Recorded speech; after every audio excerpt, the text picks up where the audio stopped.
Are our microphones? Can you hear us okay, counsel? Yes, Your Honor. Yes, Your Honor. Okay. Mr. Lugo, I believe you represent the appellant in this case. Would you like to reserve any time for rebuttal? 3 minutes, please. 3 minutes? Okay, counsel. I will try to remember to warn you before you get to that point so you can make whatever adjustments are necessary. Thank you. May it please the court, my name is Ezekiel Lugo and I represent the appellant in this case, USAA. At this point, I'd like to reserve 3 minutes for rebuttal. The appellant respectfully requests that the court reverse the final judgment in this case for 3 reasons. First, the trial court erred when it granted directed verdict on the issues of causation, permanency, and the reasonableness of the medical bills. Second, the trial court abused its discretion when it excluded the deposition testimony of Connie Coleman. And third, the trial court erred when it denied the motion for set-off. Because of the limited time, I will focus my argument on the first 2 issues regarding directed verdict and Connie Coleman, and we'll address the third issue if time permits. If not, you rely on your brief for the issue 3? Yes, Your Honor, please. Okay. Thank you, counsel. Turning to the first issue, the directed verdicts on the issue of causation, permanency, and reasonableness of the medical expenses. Both of these, or all of these directed verdicts were based on the testimony of Dr. Kim. Mr. Lugo, we've lost your sound. Yeah. You hear me now? Now I can hear you, sir. Yes. Okay. The issue on the directed verdict was based on the testimony of Dr. Kevin Scott, who was a treating physician of the plaintiff, and he treated the knee issues, the accident. And Your volume is going up and down, so I don't know whether it's your microphone or what, because we can barely hear you, and then you're clear as like sitting next to me. Okay, well, let me see if I get closer. That's good. If that helps. That's good. The directed verdicts on causation and permanency were based on Dr. Scott's testimony that the plaintiff suffered a partial tear of the anterior cruciate ligament on her left knee because of the accident. And this was a finding that he made when he performed surgery on the plaintiff's left knee after the accident. His analysis was she had had a prior surgery on the left knee before the accident, and there was no finding of a tear to the anterior cruciate ligament. He found it in the surgery after the accident. Therefore, the only thing that could have caused it was the accident. But there was evidence, there were 3 lines of evidence in this case presented by the defense, which created fact issues that would have allowed the jury to decide whether to accept this opinion testimony. The first line of evidence was related to the plaintiff having provided an incomplete medical history or inaccurate medical history to Dr. Scott. Dr. Scott testified that the plaintiff told him that she had had a complete resolution of the symptoms on her left knee before the April 12, 2011 accident at issue in this case. However, on cross-examination, she testified that no, she had not had a complete resolution of her symptoms. She was still experiencing issues on her left knee at the time of the accident, before the accident. And in fact, the medical records show that she was still receiving treatment, physical therapy related to the prior surgery, the pre-accident surgery, both at the time the accident happened and after the accident itself took place. Dr. Scott explained that his opinion was based both on his physical examination and the history, the prior history provided by the plaintiff. If that prior history was inaccurate, then under cases like Wald and Eastcold, that would have been sufficient to create a fact issue that would have defeated directed verdict and should have allowed the jury to decide whether to accept his opinion on permanency and causation. She also told him that she had a new symptom of clicking, catching, and popping on her knee. When she was asked on cross-examination, she did not deny having those symptoms before the accident. She said she probably had those symptoms. So again, this inaccurate medical history should have been enough to create a fact issue. The second line of evidence was a conflict between the medical records and the opinion that the doctor gave. The medical records include an MRI result that Dr. Scott referred her to get an MRI prior to her first visit with him. That MRI took place on April 28, 2011. That was a little bit over 2 weeks after the accident. That MRI says, the result of that MRI says that the anterior cruciate ligament is intact. if the anterior cruciate ligament is intact 2 weeks after the accident, based on this MRI result, then that would undercut, it would contradict. Well, let me pause you there for just a second, because I think I got the impression from reviewing this that the trial judge struggled with what to do with that piece of information for purposes of DV, and I kind of read her thinking on this as, okay, you've got this report from an MRI that preceded the accident, but y'all didn't call the radiologist that did it. So it's literally just this untethered statement, ACL appears intact, which sounds like a kind of medical conclusion, something that an expert would have to opine upon. You've just got this statement on a report floating out there, and the jury what's the jury supposed to do with that? How is that competent? I guess, how is that competent substantial evidence that would negate the granting of a directed verdict? Your Honor, it was a medical report based on a test that was performed at the request of Dr. Scott. Reviewed that MRI. He testified about that MRI on the stand, and he conceded that the report stated there was no injury to the anterior cruciate ligament. At that point, that is contradictory medical record, and it's also impeaching the doctor's testimony. There's case law from this court, the Hughes case that was decided in an opinion written by Judge Northcutt. Judge Casanueva was on that panel. And in that case, the medical doctor testified that he performed a particular, that he checked the pulse on the patient's legs. The medical records did not include a statement that the pulse had been checked in that particular situation. The court found that conflict between the doctor's testimony and the medical records created a fact issue that should have defeated a directed verdict. That case was cited in a subsequent case where there was a medical record indicating that the patient had a history of, I think it was a acid reflux disease. And that was relevant because in that case, the patient was intubated and I believe the patient choked on reflux coming from the stomach. And that was relevant to the causation opinion in that case. And that court again agreed with this court's Hughes opinion that the conflict between the medical testimony and the medical records themselves was sufficient to create a fact issue. The third line of evidence that would have been sufficient to create a fact issue was impeachment evidence. And some of the impeachment evidence is this conflict between the medical record and Dr. Scott's opinion, but there was also impeachment as to the basis of the doctor's opinion. The doctor based his opinion on the medical history that he said the plaintiff gave him, in particular, that she had a complete resolution of her symptoms. On cross-examination, the plaintiff denied having told Dr. Scott that she had a complete resolution of her symptoms. This conflict between the plaintiff's testimony and the doctor's testimony was impeachment. It undermined the credibility of what Dr. Scott was saying, in particular as to the basis of his opinion. And it should have been enough to create a fact issue. The third kind of impeachment evidence at issue in this case was the fact that there was a letter of protection. And in the record, Dr. Scott initially denied on direct that he had treated the plaintiff under a letter of protection. He again denied it on cross. He was impeached with the actual letter of protection. And then he finally admitted, yes, at the time she came in, we were treating her under a letter of protection, and that letter of protection was in place when the surgery was performed. Why is this important? Because in the Worley case, the Florida Supreme Court said that evidence of a letter of protection is relevant to show bias because it shows that the doctor has an interest in the outcome of the litigation. Well, let's get granular on this. So suppose we unpack these one at a time.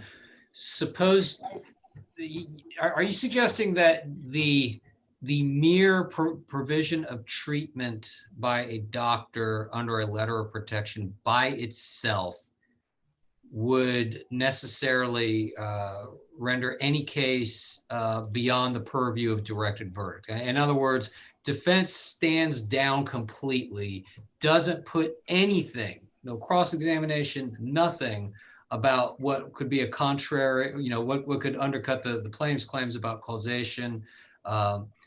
But defense counsel gets up and says, but doctor, weren't you treating her under a letter of protection? Does that get you past directed verdict by itself? Your Honor,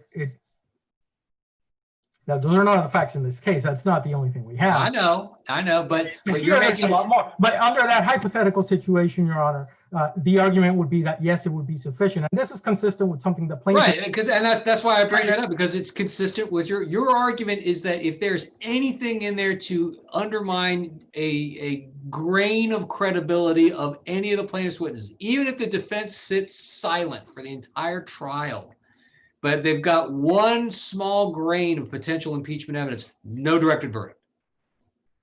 As to the testimony of the person that treated under the letter of protection, if the DV is related to that person's testimony, then yes. Okay.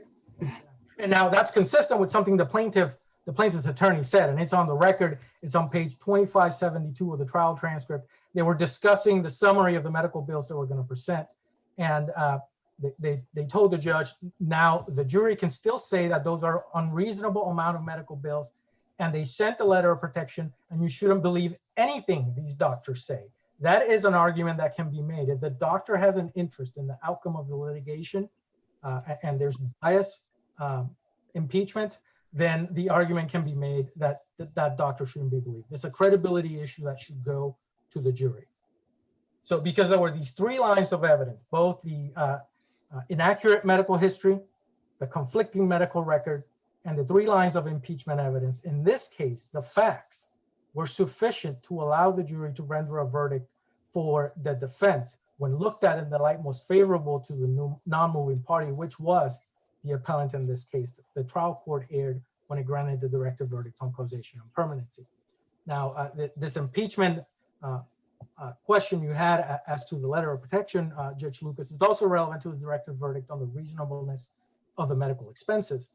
Dr. Scott testified that his own medical bills were reasonable, but there was testimony on cross-examination where he talked about the amounts he was willing to accept. He talked about the amounts he was willing to accept for patients treated under letters of protection. And he said two things. One, I would accept 35 to 40% if I sold that letter of protection to a finance company. And two, in some cases, he's accepted 50% of the amount billed under letters of protection. And then on redirect, the plaintiff elicited testimony that Dr. Scott was willing to accept 75 to 80% in cases where he had billed insurance. This is important because the case law, at least in this district, makes it clear that what a doctor charges and is willing to accept is relevant to the reasonableness of the medical bills. And that's the Jack Malone case and the Gulf Coast versus Fisher. So because there was evidence from which the jury could decide whether the amount of medical bills were reasonable, the trial court erred when it granted the directed verdict on the reasonableness of the medical expenses. Turning to the second issue concerning the deposition testimony of Connie Coleman, the trial court abused their discretion because the plaintiffs could show no surprising fact. They knew the substance of Connie Coleman's testimony ahead of trial. They had her 76-page report. They deposed her twice, once in a discovery deposition, and second in a deposition for use at trial. They were ready to try this case twice. First, I think it was in August, when that in that case resulted in a mistrial. They were also again ready to try the actual trial that went on in November in this case. During voir dire, when the witnesses are introduced to the jury to see if the jury any of the jury members, potential jury members, knows the witnesses, Connie Coleman was one of the witnesses that was announced. On the second day of trial, right before the settlement took place, the plaintiff was ready to try this case with Connie Coleman testifying and without having any evidence about a financial relationship between Connie Coleman, USAA, and or USAA's attorneys. This is not a case where there was prejudice in the sense that the Binger case talks about, which is surprise in fact. The case law after Binger has made it clear that if the objecting party knows the substance of the witness's testimony, either through an affidavit or an expert report, and the objecting party deposes that witness, then there is no surprise in fact. It is an abuse of discretion to exclude the witness. And that's the Louisville scrap case and the Lugo case that were cited in the briefing to the court. The trial judge based her directed verdict, the exclusion of Connie Coleman on the fact that the plaintiff could not obtain this discovery about the relationship between the witness and USAA. And that's based on a case called Allstate versus Bosher, where the Florida Supreme Court said that information about the relationship between the expert and the party retaining the expert is discoverable and is relevant. In this case, the record is clear, page 2299 of the record, that Connie Coleman was not retained by USAA. She was retained by the tortfeasor's attorneys. So there would have been no Bosher discovery issue in this case. And even if it could have been obtained, the plaintiff could have obtained that information through discovery. If they wanted it, they could have done a motion to compel pre-trial. They could have asked Connie Coleman during the discovery deposition about this information. And I bring that up because Connie Coleman was in fact asked about her relationship with the tortfeasor's attorneys. She also was asked about the amount of time she testifies for defendants versus plaintiffs. And she was even asked whether she's been retained by the attorney that was representing the plaintiff. She could have also been asked if there was any relationship or how many times she'd been retained by USAA. That was not done. The plaintiff could not wait until trial to raise this issue for the first time to show some prejudice. Turning briefly to the last issue concerning the setups in this case. You're at 16, just so you know. Okay, so yeah, I'll try to do it very quickly. It boils down to the bullet points on the second page of the settlement agreement that concern the $80,000 setup amount at issue. And those 5 bullet points, the first 2 bullet points include the phrase, this action. That phrase is defined on the first page of the settlement agreement to mean the action against the tortfeasors and USAA that resulted in the trial in this case, the appeal currently before the court, and the verdict that was rendered by the jury in this case. That indicates that there is an overlap between the reason why that payment was being made, the damages for which that payment was being made, and the damages that were awarded by the jury in this case.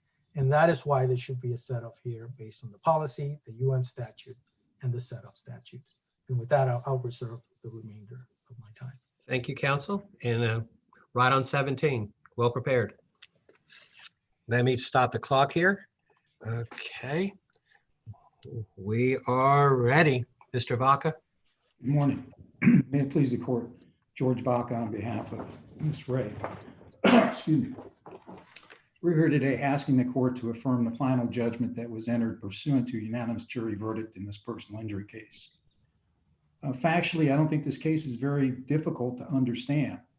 Ms. Ray was on her way to work driving on Dale Mabry in April of 2011 when Ms. Cruz, who was driving Ms. Molina's vehicle, entered into my client's lane and struck her broadside in the driver's side door. My client immediately sought treatment at Tampa General for her neck, her mid and lower backs, and knee. When the recommended doctors from the hospital could not see her, she went to her chiropractor, Dr. Hegseth, who later recommended an MRI that led to her seeing doctors Moreno and Epperson. The treatment with them included epidural steroids injections as well as radiofrequency ablation. She was also recovering from her previous left knee surgery by Dr. Gasser from Florida Orthopedic, which had been performed on her in February of 2011. The problem that Dr. Gasser had treated her for was a meniscus tear of her left knee. Following the accident, Ms. Ray went to Dr. Gasser to ask him to treat her, and she felt like he would not treat her. And so she wound up with Dr. Scott, who's a board-certified orthopedic surgeon who did the arthroscopic exam in July of 2011 and found the ACL tear. Dr. Scott noted that there was no evidence in Dr. Gasser's operative report of any type of ACL tear. He testified at trial that the only cause was the April 12, 2011 accident and that she had sustained a permanent injury. The defense in this case called one witness, which was Dr. Scott Cutler, who testified about her back injury. There was no testimony from anybody on the defense side concerning her knee, notwithstanding the fact that they had retained Dr. Knizovich to perform a compulsory medical examination of her knee. He did issue a report, and presumably the reason why they didn't call him was that he stated in his report that he believed that she did sustain an injury as a result of the accident to her knee. So, Mr. Vaca, just to kind of cut ahead to an issue that's got me scratching my head a little bit. The damages that that Ms. Ray sought encompassed knee injury as well as, I think it's shoulder injury, correct? I don't remember the shoulder. I remember her back. Her back. Yes. Okay, so it was back and knee. Those are the physical maladies that she's claiming injury for. The verdict form that got used here did not differentiate between those two components for causation or for damages. The trial court's directed verdict was only as to the knee, which I think everybody agrees about. How could the jury have rendered a verdict using this form and find that there was no injury to the back, but consistent with the trial court's directed verdict, there was causation injury to the knee? Would that be possible to do with this verdict form? I believe that the jury could have determined that the back injury was not related to the accident and awarded her no damages for that. How? Because the questions were only what's the cause? How would they have made that apportionment of causation using this verdict form? Could they have done that? Well, I think first and foremost, the fact that there was a permanent injury allowed the client to obtain non-economic damages Without question. Regardless of what the back injury was. So the jury could have, they had the medical bills in evidence. The jury could have taken Epperson and Moreno and said, those aren't related. She's not being compensated for that. Remember, the jury didn't award her all of the medicals that were sought. There was 152,000, I believe, in medical bills as a result of this accident. The jury awarded her only 72,000 of those. So this jury could have, and forgive me, I didn't do the calculations exactly as to what I'm looking at here's what I'm driving at, Mr. Vaca. I'm looking at the verdict form. There is literally no question asked about causation. It just jumps right to what is the amount of the damages for medical expenses? What is the total amount of damages for pain and suffering? Okay. So if with this verdict form, how could the jury have done anything other than find that there was causation as to everything? The moment they put in $1, it's a general finding of causation, right? As to something, yes. Yeah. But don't forget, Your Honor, that verdict form was agreed to. So, well, as I read the transcript, and admittedly, the transcript kind of jumps from issue to issue. I don't know that they waived the issue. I don't know if they outright conceded, yes, we agree to this. I think what they said was, well, no, this is wrapped up in our directed verdict argument, and they lost on the directed verdict. So, here we are. I hope I answered your question, Your Honor. I guess I'm not focused in on the exact aspect of it that Your Honor's focused in on here.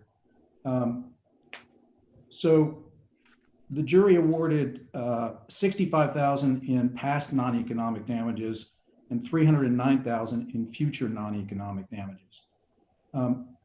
So we had obviously sought significantly more than that.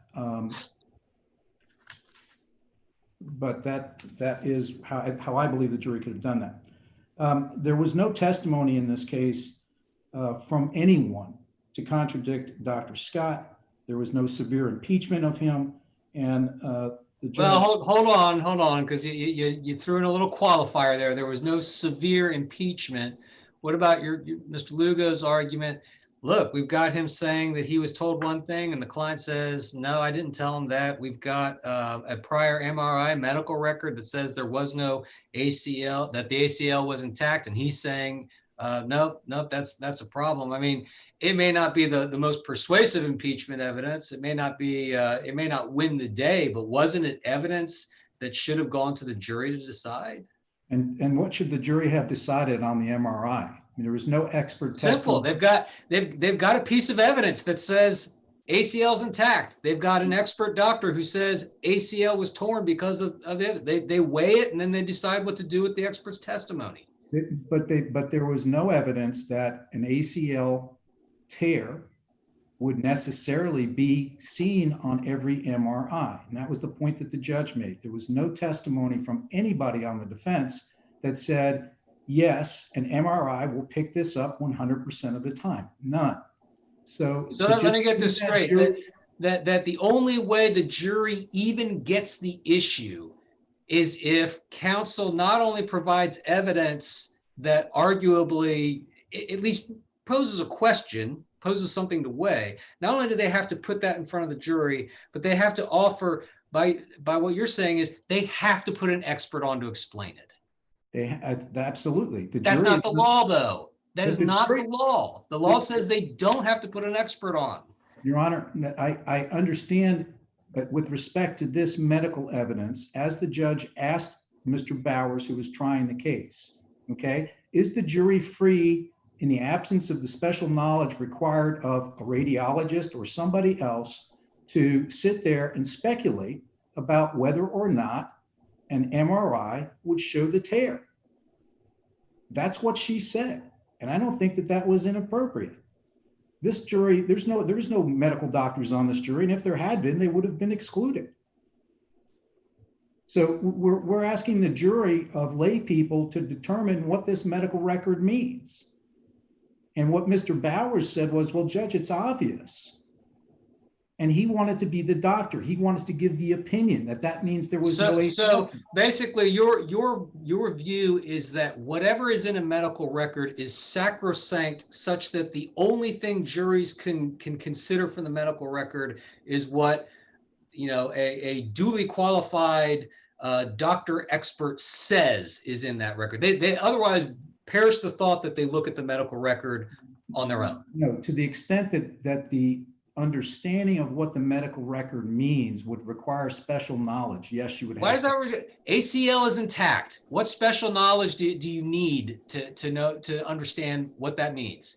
You all are arguing about an ACL. You've got a doctor that talks about what an ACL is, what it means, you know, that the fact that it was torn. What else do you need to know? There's an MRI that was done and it says the ACL was intact. And who knows? Maybe they look at that and they consider the expert's testimony in the deliberation room and they say, yeah, this is nothing. It's just a stray comment on an MRI. And they find your way anyway. But maybe they don't. And that's what I'm struggling with here. Well, again, Your Honor, I think, you know, so if it were a medical record that said somebody was bleeding, and it was that, I would have no problem with saying, yes, the jury could consider that.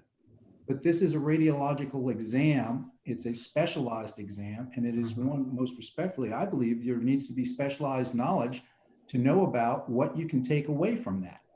Okay, Dr. Scott looked at this, okay? He was questioned about it. It's not like the record didn't come into evidence, okay? Yeah, it came into evidence, but the jury couldn't do anything with it because the judge took the ability to decide contrary to your client away from them. So yeah, they had the evidence, but there's nothing. They were basically they had to go along with the directed verdict. But there was nobody to explain what that evidence meant, Your Honor. Right, and I think I understand your view is that, look, there's just some things that are in medical records that if you don't have a doctor testify to, you can't. You know, again, heaven forfend that the jury would look at it and might think whatever they think without an expert to make that specialized finding. That's just not something that can even go to the jury. I think I'm understanding your argument. Yes, Your Honor. Thank you. Okay. So with respect to that, and I think where our cases are cited on this, the severity of impeachment is something that this court has written about in the Holmes case.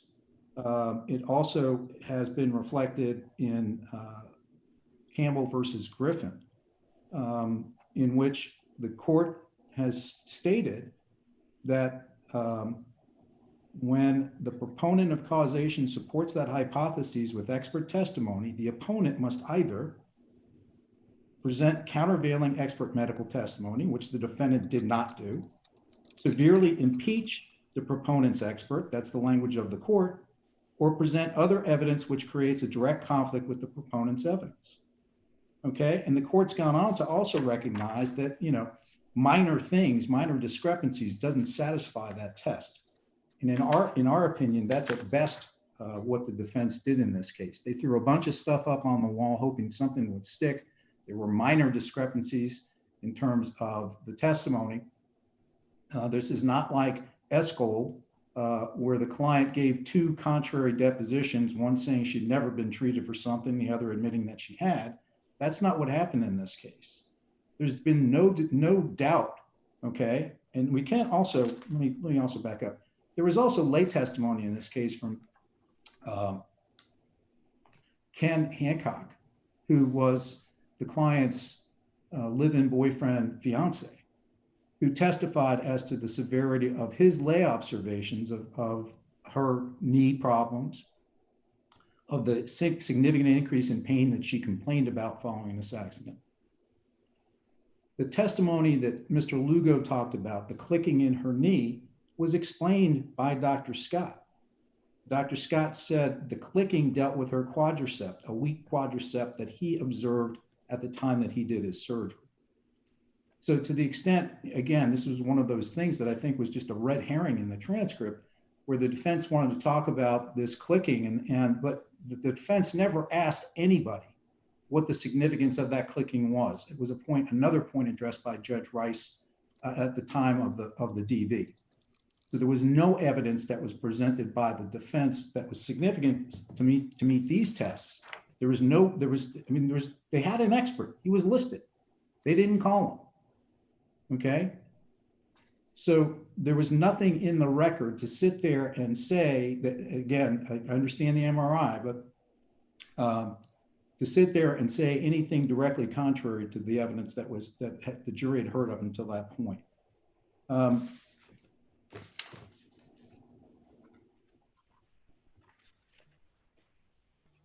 So it's our position.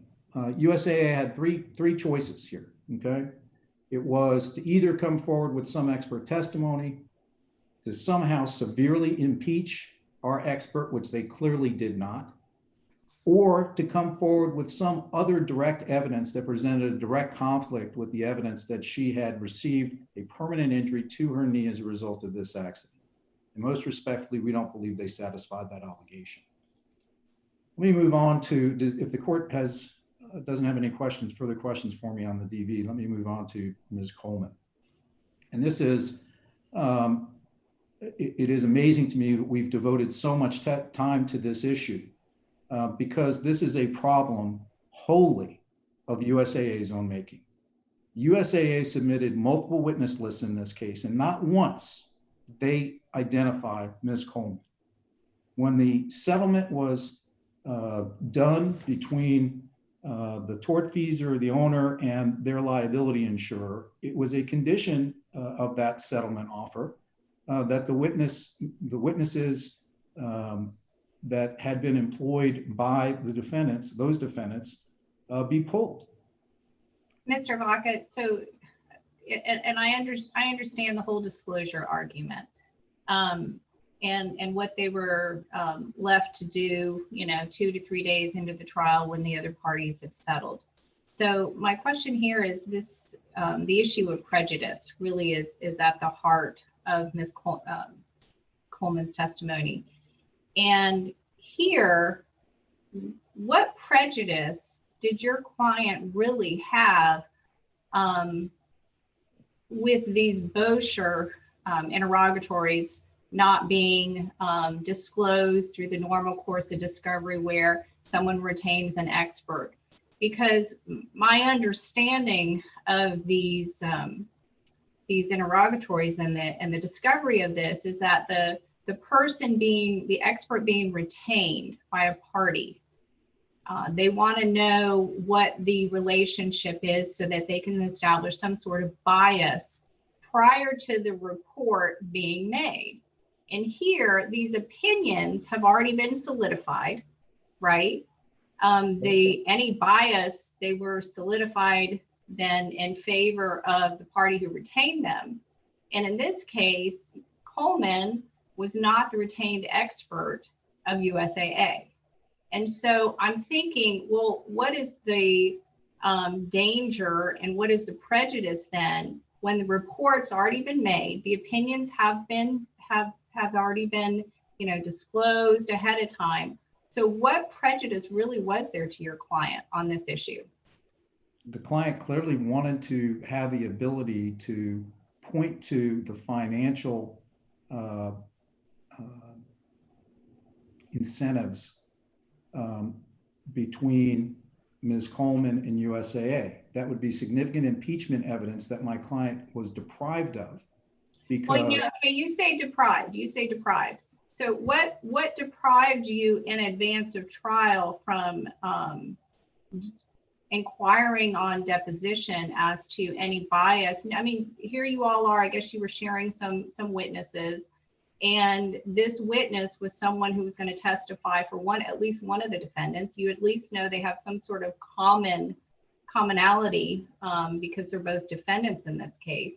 And so what prevented you from inquiring in advance? Your Honor, I believe there's a lot of things that prevented us from inquiring in advance, not the least of which was that person, Ms. Coleman, has a constitutional right of privacy. She has a right not to be asked about her finances. And this wasn't about any type of impeachment or bias with a party that didn't retain her. We wouldn't have the right to do that.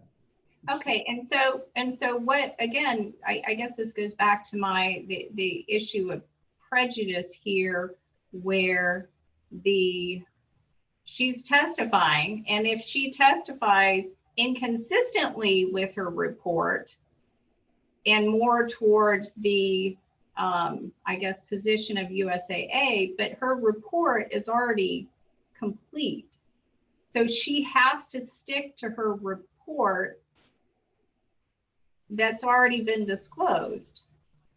I guess I'm struggling with getting towards the prejudice issue strictly on the issue of financial, and I get that they have to disclose that in advance, but when the report's already been made for a party who's already paid them and they can't waver from the report, theoretically they can't, but I don't see the prejudice here to your client when all of these opinions have already been made. Well, Your Honor, I think a couple of things. And let me just back up. Before you start, I need to let you know that the time has expired, but I would like for you to answer this question somewhat briefly, and then I would like to give you a minute so you can sum up, since we have pretty much used the last part of your time. Sure. So a couple things, I guess. First and foremost, if USAA wanted to use her or use her deposition, the pretrial order specifically told them what they needed to do, and they chose not to do it. Not once, multiple times, okay? Judge Rice also held plaintiff's feet to the fire on the pretrial order. And if you go look at that ruling, I think there's a reference in there to Goose and Gander, which referred to Judge Rice sustaining the objection of the defendants, particularly USAA, to any effort by the plaintiffs to have testimony regarding the cost of future medical care, which the judge also granted a directed verdict against my client. So this was, look, I've told you, both parties, all three parties, whatever, that I'm going to require you to comply with my pretrial order, okay? And when we didn't, she didn't deviate from it, okay? And USAA took advantage of that for purposes of the directed verdict on future medical expenses. So this was not just, hey, the judge is out there or being unreasonable. She had done the very same thing for USAA. So we believe that in the absence of being notified about this, our prejudice was that what we were going to do, impeach her based upon her financial relationship with Mr. Castellini's firm? I mean, we weren't going to be able to impeach her on that. We weren't even going to be able to explore that. And the judge understood that, and she thought it was fair. And I don't believe we can say that no other reasonable trial judge sitting where Judge Rice sat at the time would not have reached that same conclusion under the circumstances. So the prejudice that we had, Your Honor, was our inability to find out about the financial bias. And the information we did have was about financial bias with somebody who's no longer in the case. I hope I've answered your question.